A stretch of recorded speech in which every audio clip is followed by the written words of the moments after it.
Here's how to make a truly soft and moist Portokalopita. First, we need to make the syrup, so it's gonna be cooled down to room temperature when it's added to the cake. So we add sugar to a small cooking pot or a saucepan, along with honey, which gives the syrup a nice sweetness and combines very well with the orange flavor. And next thing we're gonna add, since we're making Portokalopita, orange cake, is of course some orange juice. Just make sure you save those orange cups as we're gonna need them. They will add so much extra flavor to the syrup. And add a small stick of cinnamon as well. Lastly, add the water and we are ready to boil our syrup. Now bring to a boil over high heat, and once it starts to boil, you're gonna need to skim it a bit, as the honey and the orange juice will make it a bit foamy, and we need a clear syrup to pour over our cake. The syrup needs to boil for 8 minutes, from the moment it gets to a hard boil. Make sure you do not stir the syrup as it boils. Let the sugar dissolve on its own. Once the time has passed, the syrup will be slightly thickened. It's not a very thick syrup, so it can be absorbed by the cake since it's a dense cake. And once done, allow the syrup to cool down to room temperature before proceeding on making the cake. And it's time to unroll the filo from its package. Remove the piece of plastic that separates the filo and then roll it back into a log. We're going to cut the filo into long strips, and it's much easier to do so this way, instead of cutting like each sheet separately.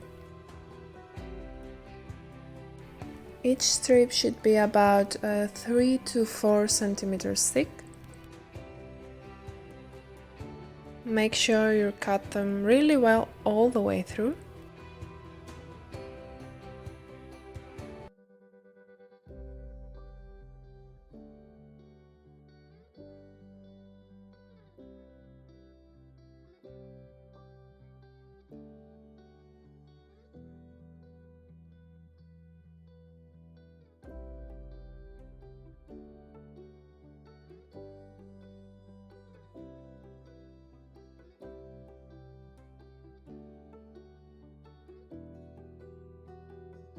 And now it's playtime. It's time to separate as much as we can each filo from each other. Not a very fun process, but it's definitely something you need to do, because it's gonna make our cake very fluffy. If they stick together, they're gonna create like dense lumps within the cake, so it's very important to separate the filo sheets from each other. And you may be wondering why we're doing this. Well, this is done so the filo can air dry, so its moisture will be removed and it's gonna turn out crunchy. Again, this helps the filo not to stick together and also will help it to absorb the moisture of the batter for the cake later on. And once you're done separating the filo sheets, you're gonna need to bake them for a while, for 15 minutes to be precise, just long enough for the filo to air dry. They will get a slightly bit of color, not too much though, as we're not actually baking them, we're more of air drying them quickly in the oven. There is of course another way to air dry the filo, like many people do, and that is to leave it for many hours at room temperature on its own, and maybe turn it a bit. So once you're done separating the filo, bake it at 150 degrees Celsius, that's 300 degrees Fahrenheit. And after 15 minutes of baking, take it out of the oven and flip it so any remaining like not so dry bits can air dry. And again, separate any bits that may have stuck together while baking.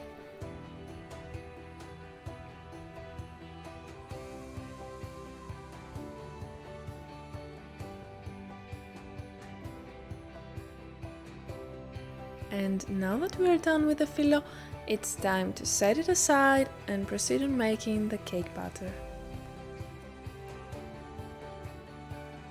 First, we need some full-fat strained Greek yogurt.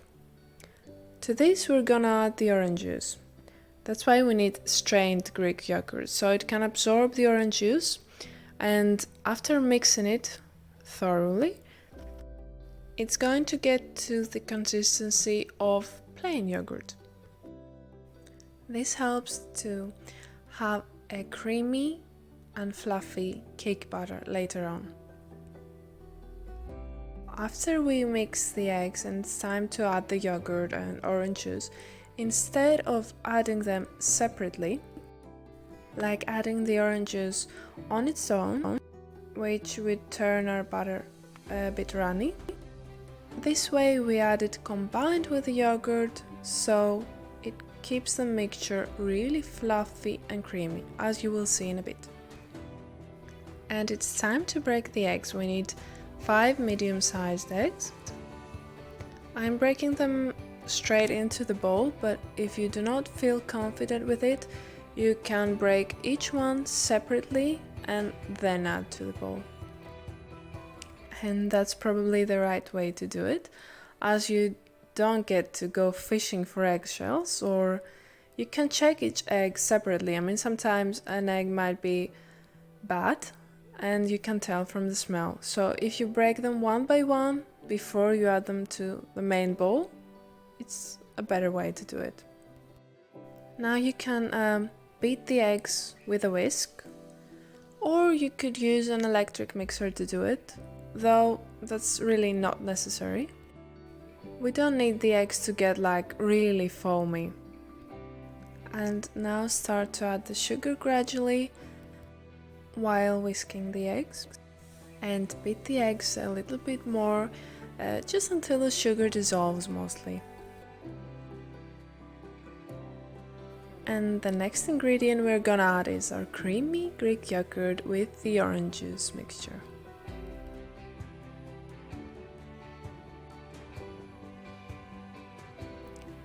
Now give it a good stir until it gets fully combined. You see how creamy and nice our mixture is turning out to be. And now it's time to add some flavorings.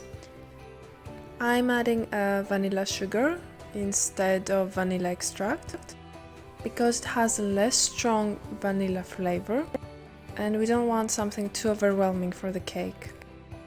We also add the orange zest and the baking powder, and then we whisk well again. And now we gradually add the corn oil. Of course, instead of corn oil, you can use sunflower oil or maybe canola oil. But so far, from everything I have tried, corn oil works best.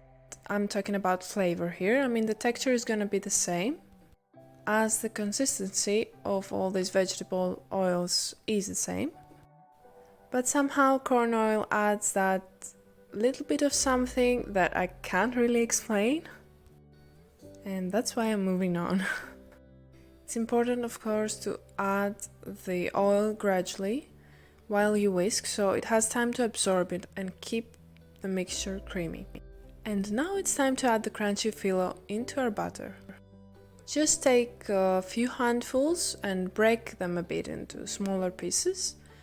And again, separate. If you see some stuck together, separate them before you throw them in. And then simply dip the filo into the batter and ensure it gets thoroughly well. Before you stir it, you more of like press it down to sink and then stir. Mixing the filo properly into the batter again ensures we don't have any hard filo lumps within the cake.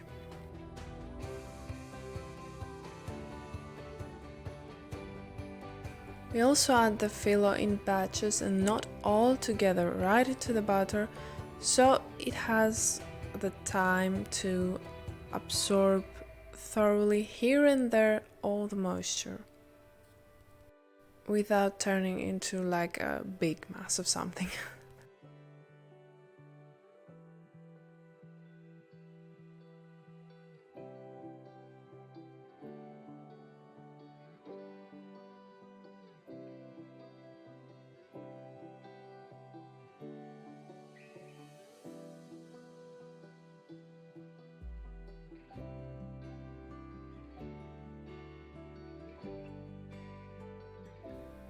The butter will get thicker and thicker, so you might need to do some extra stirring to ensure all filo gets wet.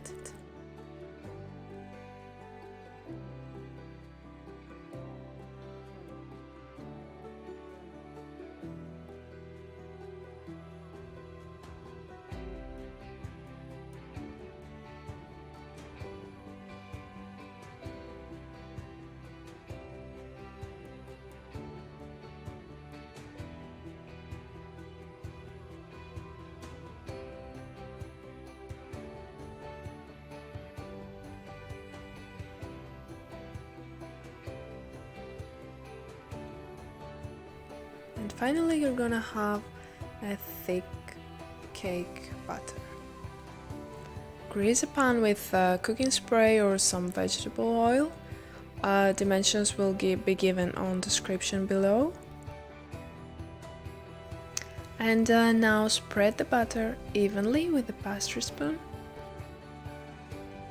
And we are going to bake the cake at 170 degrees Celsius. That's 340 degrees Fahrenheit. And after 30 to 35 minutes we're gonna have this gorgeous result. And now it's time to ladle the syrup over the hot cake. The syrup needs to be cooled and the cake needs to be really hot, so the syrup will be absorbed properly. Just ladle it slowly. And make sure you add it all. It's going to seem like it's way too much, but believe me, it's not. The cake is pretty dense and it's full of filo, so it's going to absorb it all.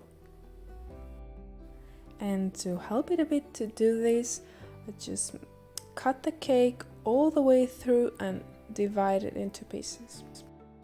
You can cut the pieces to your liking. I cut it into 8 big pieces because we really love Portokalopita in our house. And once you're done cutting, just leave it out at room temperature for like 2 or 3 hours until it absorbs all the syrup, and it's gonna look like this. All of the syrup is right into the filo layers of this cake. And you can see this as I'm taking out this piece. You can see how moist it is. It's really one of my favorite desserts ever. And I hope yours too once you get to try it. And the absolutely best thing to serve with Portokalopita is frozen yogurt. I will give you a link below for a recipe of extra creamy Greek frozen yogurt, which goes so well with this cake. But if you don't have the time to make it, then just a scoop of Greek yogurt will do. And maybe a little bit of ground cinnamon on top. And now you can see how deliciously fluffy this filo cake is. The yogurt also helps to bring down the sweetness just a little bit, as it's a pretty sweet cake. Enjoy!